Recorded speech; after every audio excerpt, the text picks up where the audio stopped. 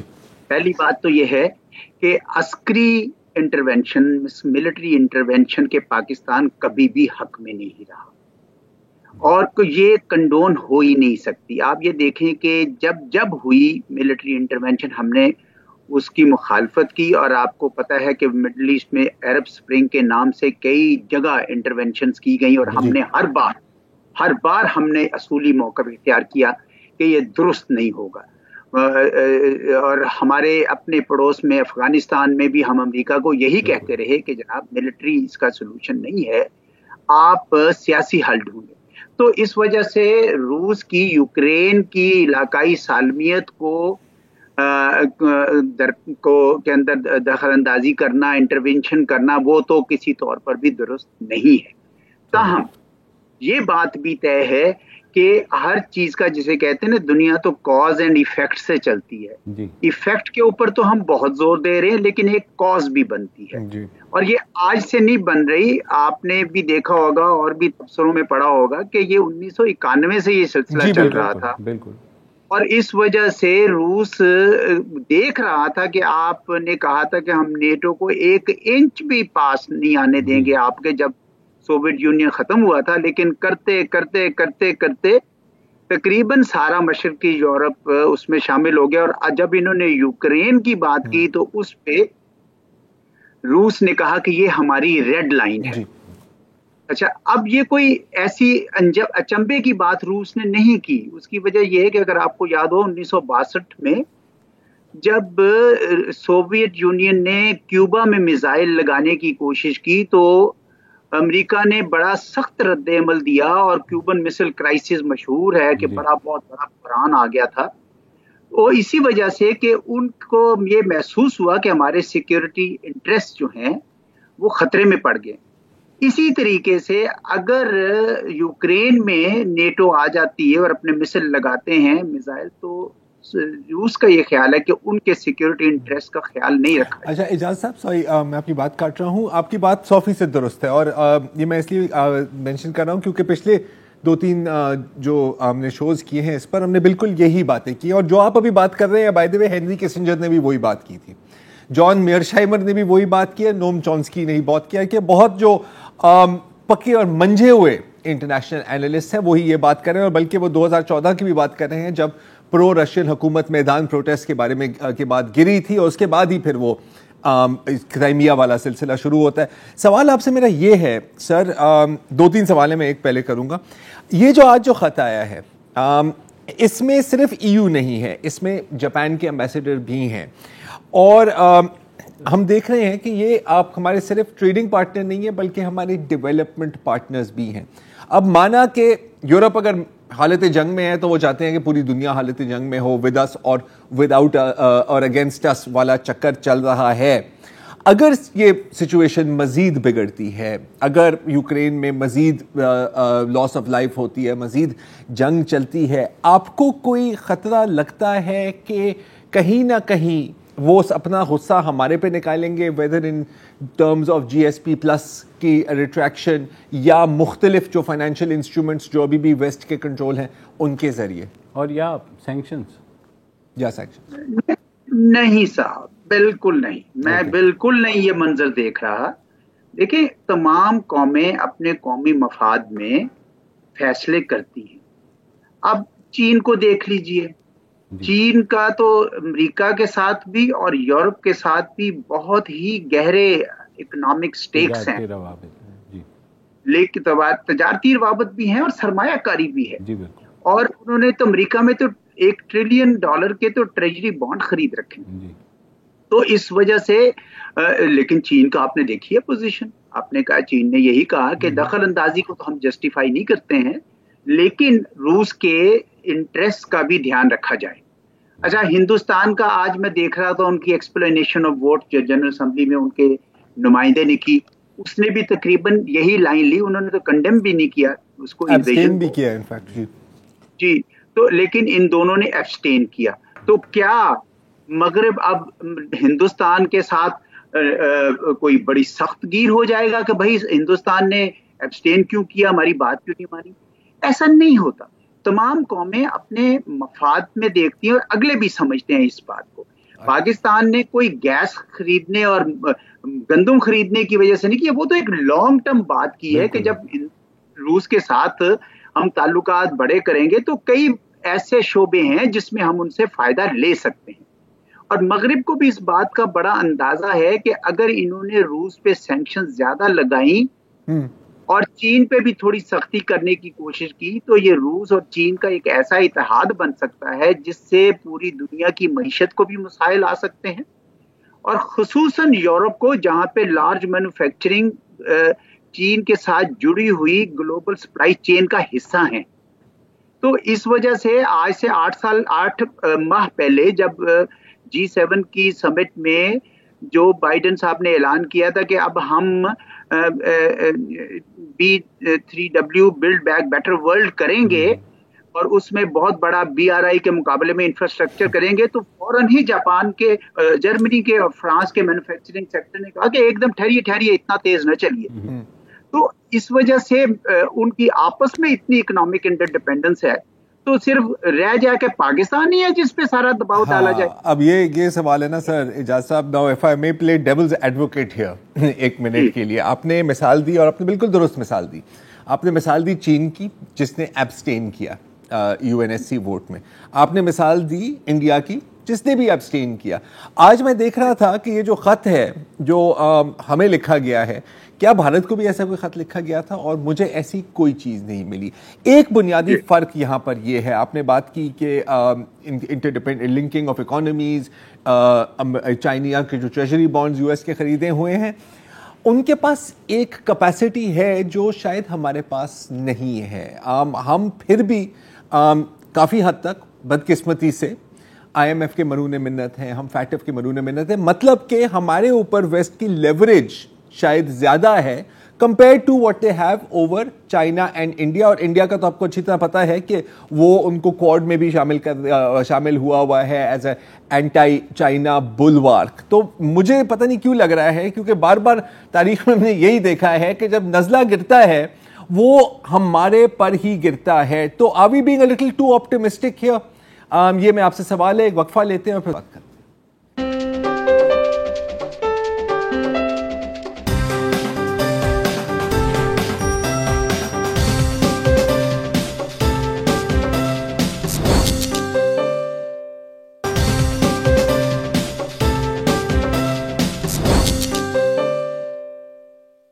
Welcome back جی. ہم بات کر رہے ہیں پاکستان کے فورن پالیسی آپشنز کے بارے میں, اور بریک سے پہلے اعجاز صاحب آپ نے ذکر کیا چین کی پالیسی کا, آپ نے ذکر کیا بھارت کی پالیسی کا. دونوں نے یونائٹڈ نیشن سیکیورٹی کاؤنسل کے ووٹ میں ایبسٹین کیا تھا, اور اسی وجہ سے اب یونائٹڈ نیشن جنرل اسمبلی کا سیشن ہو رہا ہے. میں آپ کی بات 100% مانتا ہوں کہ انہوں نے ایک انڈیپینڈنٹ سٹانس لیا ہے, لیکن کم از کم میری نظر میں ہماری سچویشن تھوڑی سی مختلف ہے کیونکہ ہم قدراً ولنریبل ہیں, اور یہ اس پر بھی ہم نے بات کی تھی ابھی. تو اس وقت اگر ہم ایک بیلنسنگ ایکٹ کرنی ہے اور ہمیں بیلنسنگ ایکٹ ہی کرنی ہے, اور کبھی کبھی تو لگتا ہے کہ ہم پوری زندگی بیلنسنگ ایکٹ ہی کرتے رہے ہیں, تو اس پریشر کو آف سیٹ کرنے کے لیے ہمارے پاس کوئی لیوریج ہے, اور اگر ہے تو وہ کیا ہے؟ دیکھیں, باب ہیتھوے کی کتاب ہے دی لیوریج پیراڈاکس. اوکے. اس کا لب لباب یہ ہے کہ امریکہ یا مغرب کی لیوریج کسی بھی ملک پر اس حد تک کارآمد ہوتی ہے جس حد تک وہ ملک اس لیوریج کے نیچے دباؤ قبول کرنے کے لیے تیار ہو. اب پاکستان کے متعلق بدقسمتی سے وہاں یہ امپریشن ہے, میں وہاں کو تقریباً 4 بار رہا ہوں, اور یہ ہے کہ Pakistan wilts under pressure, Pakistan دباؤ کے اندر فوری طور پر آ جاتا ہے. بات تو صحیح ہے. اس کی وجہ سے وہاں پہ یہ تاثر ہے کہ بھئی ہندوستان اور چین کے ساتھ تو ہمارے اور بھی بہت سارے انٹرسٹ ہیں, لیکن پاکستان چونکہ ولنریبل بھی ہے, مشکل حالات میں بھی ہے اور دباؤ میں بھی آ جاتا ہے, تو اس کو دبایا جائے تھوڑا سا. تو میں اس کے متعلق یہ کہنا چاہوں گا کہ ایک تو ہمیں باب ہیتھوے کی لیتے ہوئے مثال, ہمیں اپنے آپ کو اب تھوڑا سا اعتماد دینا چاہیے.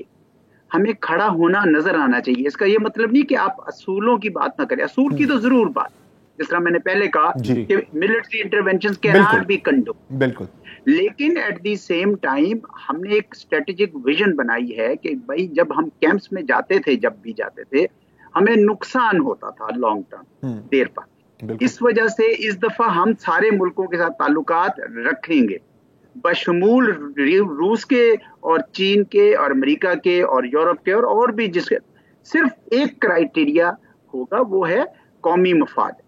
اب ہمارا قومی مفاد اس وقت اس بات کی یہ ضمانت کا یہ تقاضا کرتا ہے کہ امریکہ اور یورپ کے ساتھ تو ہمارے بڑے اچھے اقتصادی تعلقات ہیں, ان کو بچایا جائے, لیکن ساتھ ہی ساتھ آنے والے دنوں کے لیے ہم یہ بھی نہیں چاہتے ہیں کہ روس اور چین سے جو تعلقات کے نتیجے میں ہمیں فائدہ ہو سکتا ہو اس کو ہم گنوا بیٹھیں.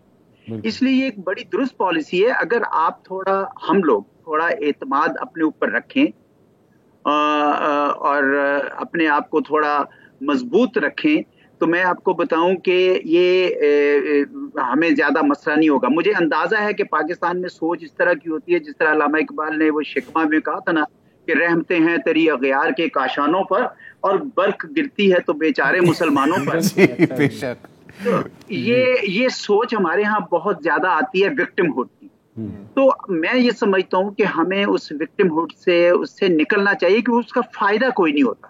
اس سے ولنریبلٹی بہت زیادہ انہینس ہو جاتی ہے اور لوگ اس سے آپ کا فائدہ اٹھاتے ہیں. جہاں آپ کھڑے ہوتے ہیں, میں آپ کو مثال دوں, 2015 کی جب 26 مارچ کو سعودی عرب نے سٹرائکس کی, ملٹری سٹرائکس کی یمن کے اوپر, تو اس وقت پاکستان کا اندر ان کو خیال تھا کہ پاکستان تو آئے گا ہی آئے گا, کیوں نہیں آئے گا پاکستان ہمارے ساتھ. لیکن پاکستان کی پارلیمنٹ نے فیصلہ کیا نیوٹریلٹی کا, وہاں بڑا غیظ و غضب انہوں نے بولا اور یو اے کے منسٹر نے بڑی سخت بات بھی کر دی. لیکن آہستہ آہستہ وہ سب سمجھ گئے. اس لیے سمجھ گئے کیونکہ پاکستان کا ایک موقف اٹل رہا اور ہم نے اس کے اوپر کوئی کمپرومائز نہیں کیا. ہمیں جو اس وقت جس چیز کی ضرورت ہے میں آپ کو بتاؤں وہ ہے ان ولنریبلٹیز کو ایڈریس کرنا جس کی وجہ سے لوگ یہ سمجھتے ہیں کہ پاکستان پہ دباؤ چل سکتا ہے. وہ ہمارا ولنریبلٹیز کو ایڈریس کرنا, that's a very good point. Ijaz صاحب, اسی پوائنٹ پر ہم ایک وقفے گے and let's talk about those vulnerabilities when we come back.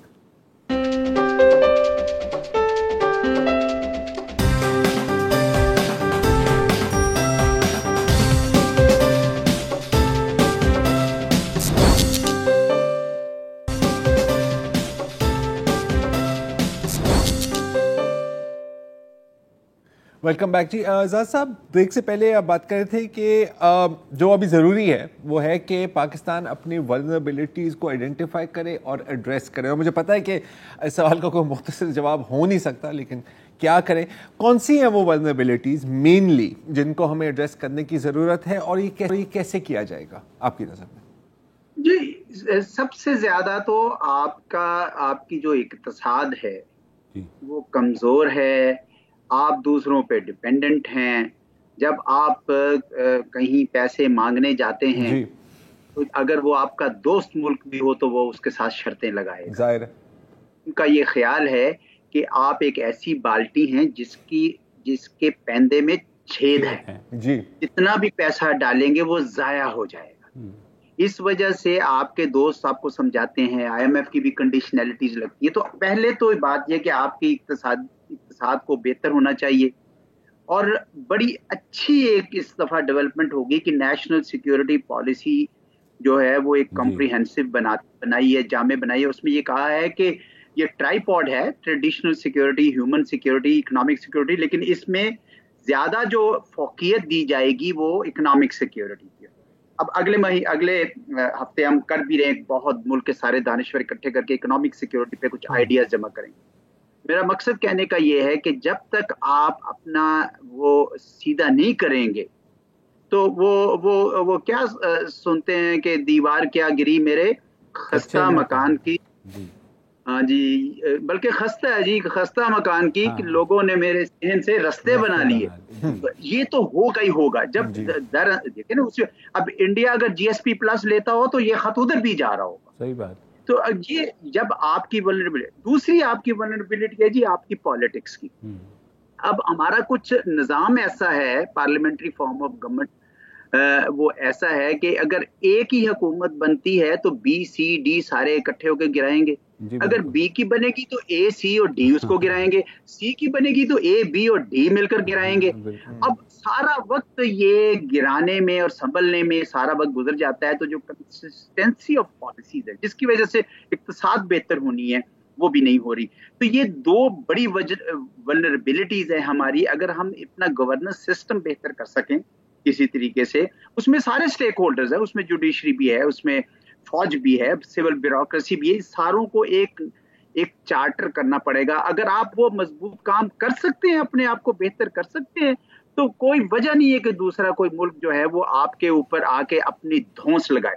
اور اگر آپ یہ نہیں کریں گے تو میں آپ کو بتاؤں کہ آپ کا مشرقی ہمسایہ ہندوستان بھی آپ کے اوپر اپنی اجارہ داری قائم کرنے کی کوشش پوری کرے گا. وہ تو بھلا ہو کہ ہم نے اپنی نیوکلیئر ڈیٹرنس بنا لی اور اپنے لیے تھوڑا سا ڈیفنس بہتر کر لیا، لیکن یہ مت بھولیے کہ جو قومیں کمزور ہوتی ہیں ان کے ساتھ کوئی سلوک اچھا نہیں ہوتا. یوکرین کی مثال دیکھیں، جی بالکل، بٹا ہوا ملک، ہزاروں ملک، بٹا ہوا ملک. جی جی اعزاز صاحب sorry we have to then wrap it up. آپ کے خیال میں اب جو ووٹ ہو رہا ہے، یہ جو ریزولوشن پیش ہو رہی ہے، ہمیں کیا کرنا چاہیے؟ ناٹ ٹو پارٹیسپیٹ والا، یا جو کہ چین اور بھارت کریں گے ایکسپیکٹڈلی، آپ کو لگتا ہے وہی کرنا چاہیے؟ جی میرے خیال میں ہمیں ضرور اس میں حصہ لے کر ایبسٹین کرنا چاہیے، اور ساتھ ایک ایکسپلینیشن آف ووٹ کرنی چاہیے جس میں ہم اپنا موقف بتائیں کہ ہم کسی ملٹری انٹرونشن کو بالکل کنڈون نہیں کر سکتے. کل کو اگر ہمارے خلاف کوئی ملٹری انٹرونشن ہو تو پھر کیا ہوگا؟ جی بالکل، اس وجہ سے ہم بالکل کنڈون نہیں کر سکتے. لیکن ساتھ ہی ساتھ یہ کہیں کہ دیکھیں آپ ایک دوسرے کے سیکورٹی انٹرسٹ، رشیا کے سیکورٹی انٹرسٹ کو بھی دیکھیں. اور اس کا بڑا سمپل حل تھا. سمپل حل یہ ہے کہ وہ کہہ رہے ہیں کہ آپ ہمیں ریٹن گارنٹیز دے دیں کہ یہ نیٹو یہاں پہ آ کے اپنے اس کو یوکرین میں نہیں آئے گا. مسئلہ ایک دم سے حل ہو جاتا ہے. اور اس کی بات بعض گشت وہاں امریکہ میں بھی سنائی دے رہی جا رہی ہے، اور جرمنی کے بھی ڈیفنس منسٹر نے بھی اس قسم کی بات کی ہے. تو یہ پاکستان کو بالکل اس میں بھاگنا نہیں چاہیے ووٹ سے. میرا خیال میں پاکستان کو ووٹ میں ڈالنا چاہیے، لیکن ابسٹین کرنا چاہیے اور اپنی پوزیشن کو ایکسپلین کرنا. بہت پارٹیسپیٹ کرنا چاہیے. میرا بھی یہی بالکل، یو شوڈ گو، بیکاز اگر نہیں جاؤ گے نا تو اب میدان کھلا چھوڑے ہو. بہت شکریہ اعجاز احمد چودھری صاحب، بڑی تفصیل سے بتایا. اور ناظرین یہاں میں اپڈیٹ دے دوں، جو پاکستانی اسٹرینڈڈ ہیں یوکرین کے اندر، ظاہر ہے ہم سب کو تشویش ہے. جو لیٹسٹ پوزیشن ہے کہ ہمارے کوئی 1041 جو شہری ہیں پاکستانی وہ پولینڈ پہنچ چکے ہیں، 57 جو ہیں وہ رومینیا پہنچ چکے ہیں، ہنگری میں 3، اس کے علاوہ جو سلوواکیہ ہے وہاں پر 8، مولڈووا میں 1، اور جو پاکستان واپس پہنچے وہ 21 ہیں. جبکہ جو آن وے ہیں ٹو پولینڈ، ہنگری اور مولڈووا وہ تقریباً 31 لوگ کہا جا رہا ہے. اور جو ٹرنوپل جہاں ہمارا سفارت خانہ ہے شفٹ کیا گیا ہے، وہاں 25 لوگ ابھی خارکیو سے وہاں آن دیئر وے ہیں. ٹرنوپل میں آلریڈی جو ہیں 11 لوگ موجود ہیں. تو امید یہی ہے کہ ہمارے جتنے بھی وہاں پر پھنسے ہوئے پاکستانی ہیں وہ بخیر و عافیت، اور ہماری دعائیں بھی ہیں کہ وہ پہنچیں واپس. بالکل، یہ ایک بڑی اچھی بات کی اعزاز صاحب نے کہ ایک ہی حکومت آتی ہے تو بی سی آ جاتے ہیں، ڈی آ جاتا ہے، اور بالخصوص ای ٹھیک ہے نا. لیکن کیا کریں، یہی ہے ہماری قسمت. بہرحال وقفہ تو لینا ہی ہے، لیکن بات وہی ہے کہ ہم پتہ نہیں وہ کون سا دور آئے گا جب ہم کہیں گے کہ ہم نازک دور سے نہیں گزر رہے، اور یہ فیصلہ کن موڑ ہے.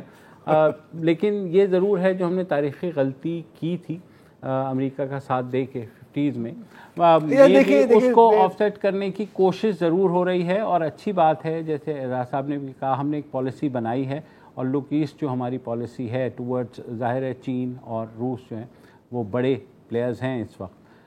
تو ہمارے لیے بیلنس بہرحال پھر بھی قائم رکھنا ہے. ہمارے پاس جو لیوریج ابھی بھی میرے خیال میں افغانستان کی موجود ہے ٹو این ایکسٹینٹ کہ آپ کو جو ہے ای یو اور جو یو ایس ہیں وہ اس طریقے سے کم از کم آپ کو شاید فی الحال پریشر نہ کریں. مجھے پتہ ہے کیا، مجھے جس چیز کا ڈر ہے کہ اس وقت آل یورپ از ایٹ وار.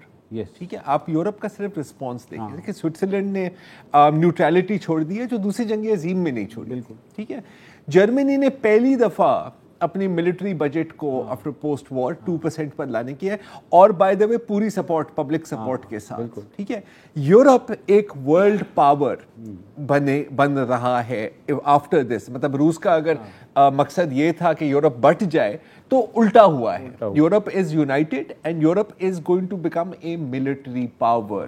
10 سال بعد اس کے کیا نتیجہ ہوگا از دا انٹرسٹنگ کوشچن, اور اس میں ہم کیسے اس کو مینیور کریں گے, کیونکہ جتنی بھی آپ بات کر لیں to stand on your own feet and so on and so forth, بہت اچھی باتیں ہیں, لیکن جیسے آپ نے شروع میں ہی کہا ٹریڈنگ پارٹنر آپ کے یہ ہیں, ڈیولپمنٹ پارٹنر آپ کے یہی ہیں. اس کا ابھی تک آپ کے پاس کوئی متبادل نہیں ہے, اور شارٹ ٹرم تو بالکل بھی نہیں, short term to mid term I would say, short term to mid, اور لانگ ٹرم تک پہنچنے کے لیے کٹھن راستہ ہے. امید ہے ہم وہاں تک پہنچ جائیں گے. ایک وقفہ لے لیں.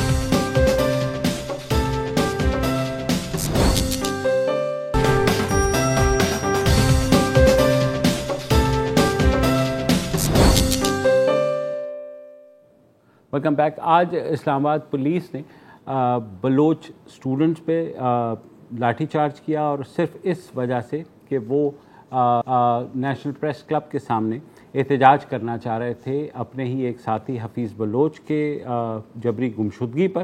حفیظ بلوچ قائد اعظم یونیورسٹی میں ایم فل میں کے فزکس ڈپارٹمنٹ میں ایم فل کے 3rd سیمسٹر کے طالب علم تھے, اور وہ چھٹیاں گزارنے خضدار گئے ہوئے تھے, جہاں 8 فروری کو ان کی فیملی کے مطابق کچھ نقاب پوش لوگ آئے اور انہوں نے وہ انہیں لے گئے. انہوں نے FIR بھی درج کرائی, مگر ابھی تک اس کا کوئی پتہ نہیں لگا ہے. تو اسی ساری جو جبری گمشدگی کے حوالے سے بلوچ اسٹوڈنٹس آج اسلام آباد میں جمع ہوئے, اور انہوں نے صرف ایک چھوٹا سا احتجاج کرنا تھا.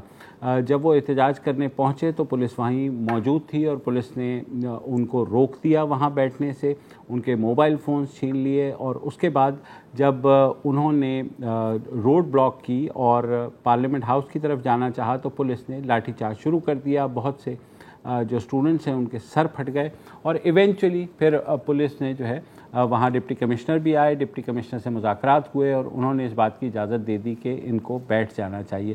اب اس میں سبق کیا ہے کہ اگر وہ آ کر کے احتجاج کر لیتے سکون سے تو کچھ نہیں جاتا, لیکن ہماری پولیس اور ایڈمنسٹریشن کا بھلا ہو کہ وہ ایک چھوٹے سے واقعے کو بھی اتنا بڑا بنا دیتے ہیں کہ اس کے بعد سمجھ نہیں آتا کہ ان کا یہ جو ری ایکشن ہے اتنا یہ کیوں ہوتا ہے. یہ ہے لا اینڈ آرڈر کا مسئلہ. اس کو کہا جاتا ہے لا اینڈ آرڈر کا مسئلہ. لا اینڈ آرڈر کا مسئلہ اس وقت ہوتا ہے کہ جب کوئی پرامن مظاہرہ ہو رہا ہو یا کوئی ایوان اقتدار کو لڑکا رہا ہو, اس کو کہتے ہیں لا اینڈ آرڈر کا مسئلہ.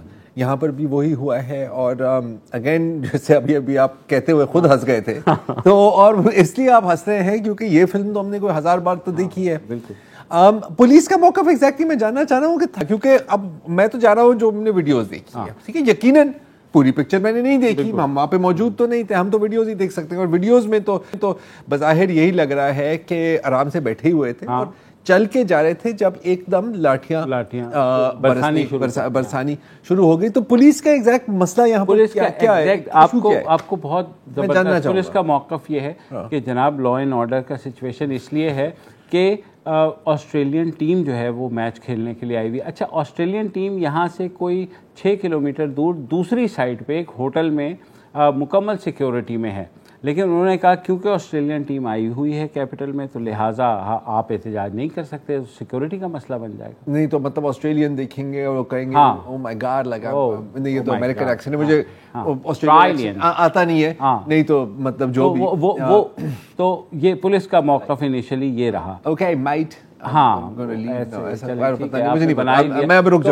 پولیس نے یہ موقف دیا. اس کے بعد اسٹوڈنٹس نے پریس ریلیز پہلے ایشو کی ہوئی تھی کہ ہم وہاں سے بیٹھیں گے, مظاہرہ کریں گے, وچ از فائن. اب آپ کو پتا ہے کراچی پریس کلب کے سامنے 24 گھنٹے مظاہرے چل رہے ہوتے ہیں, کبھی ایسا نہیں ہوتا, کچھ رپورٹ ہوتے ہیں, کچھ نہیں ہوتے. تو یہ جو لا اینڈ آرڈر کے سچویشن بنانے کی کوشش کی جا رہی, بعد میں سن رہا تھا ڈپٹی کمشنر بھی آئے اور انہوں نے کہا کہ نہیں, یہ ان اسٹوڈنٹس نے ہمیں گالیاں دی ہیں. اچھا سنیں, تو ایمان مظہری وہاں موجود تھی, انہوں نے کہا کیا گالی دی؟ کہہ رہے ہیں انہوں نے ہمیں مرد آباد کہا ہے. تو انہوں نے کہا کہ یار یہ مرد آباد جو ہے یہ کون سی گالی ہے, یہ اگر اسٹوڈنٹ غصے میں آ کے مرد آباد کہہ رہے ہیں تو یہ گالی کیسے ہوگی. لیکن آپ کو پتا ہے ایک بابو, یا میں نے مطلب ہزار مظاہرے دیکھے ہیں, مرد آباد تو بہت کم, بہت ایگزیکٹلی چھوٹا سا رہ گیا ہے. ہاں مطلب کیا کیا باتیں نہیں ہوتی, لیکن موقف بھی بڑے مزیدار. مجھے یاد آ رہا ہے کہ جب وہ عمار بھائی کو گرفتار کیا تھا نا, ہی از اے سمبل آف فرائٹنز. ہاں, اور وہ تو بیچارے مطلب مجھے یاد ہے وہ تو راشد صاحب تو مطلب 4 لوگوں کے ساتھ کھڑے ہوئے تھے پلاکارڈ کے ساتھ, اڈیالہ جیل میں ڈال دیا تھا. اب دیکھیں bottom line, again not to be cynical, لیکن باٹم لائن یہی بنتی ہے کہ اگر آپ نے احتجاج کرنا ہے تو پرامن نہیں ہونا چاہیے. بالکل. ہاں, اور آپ کے پاس لمبے چوڑے مطلب فیض آباد پہنچنے کی طاقت ہونی چاہیے, فیض آباد پہنچنے کی طاقت ہونی چاہیے. ڈنڈے آپ پہلے مار دیں گے, آپ پہلے ڈنڈے ماریں جو ہے نا, پولیس ویسے ہی رک جائے گی. تو ایڈمنسٹریشن پھر ہدایات باقاعدہ جاری کرتی ہے کہ ڈنڈے کھائیں لیکن آپ نے آگے سے کچھ نہیں کرنا. اور پھر معاہدہ بھی ہوگا جس کے کتنے 8-7-6 مہینے ہو گئے. ہاں, 10 دن میں پتہ لگنا تھا. اتنے لمبے 10 دن میں نے اپنی زندگی میں. ہاں صحیح بات ہے, بالکل. یہ تو میں نے سنا ہے کہ مطلب وینس میں ایک دن جو ہوتا ہے نا وہ کوئی پتہ نہیں 100 گھنٹے کا ہوتا ہے, اس کا بھی حساب لگاؤ تو وہ 10 دن پورے ہو گئے یار, پورے ہو گئے. کیا کریں. دوسری بات یہ کہ پولیس کو اگین ٹالریٹ کرنے کا جو ہمارے یہاں مادہ ہے وہ حکومت کے اندر پتہ نہیں کیوں وہ ہو جاتا ہے. اچھا, اس میں بھی ضروری نہیں ہے کہ حکومت نے کسی نے کہا ہوگا کہ نہیں, ان کو پولیس نے اپنے طور پر یہ ایزیوم کیا کہ نہیں پھرتی کہ جناب ہم نے اسلام آباد کی سیکیورٹی جو ہے, اچھا اس کی یار مطلب ٹوٹل اگر 25 یا 50 چلیں, 50 طلباء وہاں آ گئے ہیں تو, اور وہ پریس کلب کے سامنے بیٹھے, اچھا press club, national press club کے سامنے بھی لوگ بیٹھے رہتے ہیں. بالکل, کوئی ایسا وہ نہیں ہے, پریس کلب ہے ظاہر بیٹھیں گے. ہاں, تو وہ کیونکہ اور کوئی دادرسی کا ان کے پاس جو ہے آواز اٹھانے کا کوئی پلیٹ فارم یا کوئی ایسی جگہ ہی نہیں ہے جہاں جا کر کے وہ کر سکے. تو وہ وہاں آ گئے اور ساتھ وہ اپنے ساتھ ایک ٹینٹ والا بھی لے آئے کہ یار مطلب دھوپ ہے تو وہ ذرا وہ ہو جائیں گے. اچھا بالکل. اچھا سوری, آپ نے ابھی بات کر رہے تھے نا پھرتی کی, تو ایک اور واقعہ ہے جس پر ویسے ہمیں ابھی ڈیٹیل میں بات کرنا ہمارے لیے باقی ہے, اور یہ ایک چیز ہمیں نہیں مس کرنی چاہیے. اطہر متین صاحب کو جو قتل کیا گیا تھا, ٹھیک ہے, اس کے بعد سب حرکت میں آئے. وہ ایک الگ بات ہے کہ, اور یہ میں ایسا نہیں کہہ رہا کہ اس پہ نہیں ایکشن لینا چاہیے تھا, بالکل لینا چاہیے تھا, لیکن درجنوں لوگ اسی طرح ہلاک ہوئے ہیں. اس کے اوپر میں نے کبھی اتنا بڑا ری ایکشن نہیں دیکھا, جو افسوس کی بات ہے. اور اب خبر آتی ہے کہ نہ صرف اس بندے کی شناخت کی گئی ان ریکارڈ ٹائم, اور کمبر شہداد کوٹ میں, لیکن اب آج کیا خبر آئی ہے کہ وہ ایک انکاؤنٹر میں مر گئے ہیں. تو اور کیا خبر آئی کہ پولیس کو اطلاع ملی کہ یہاں پہ وہ موجود ہے, انہوں نے ناکہ لگایا اور وہ موٹر سائیکل پہ آ رہا تھا اور پولیس نے روکا, اس نے پولیس پہ فائرنگ کر دی, جواب میں پولیس نے فائرنگ کر دی. اور اگر آپ کو کوئی بھی شک ہے کہ یہی بندہ تھا تو آپ خود پوچھ لیں اس سے. ہاں وہی مسئلہ صرف یہ ہے کہ ہم نے تو گولی مار دیا تو آپ پوچھ بھی نہیں سکتے. ایگزیکٹلی, کوئی بات نہیں, کیس کلوزڈ. ہاں, کیس شو کی طرح, شو بھی کلوزڈ. آج کے لیے اتنا ہی جناب, کل دوبارہ حاضر ہوں گے, اجازت دیجیے, خدا حافظ.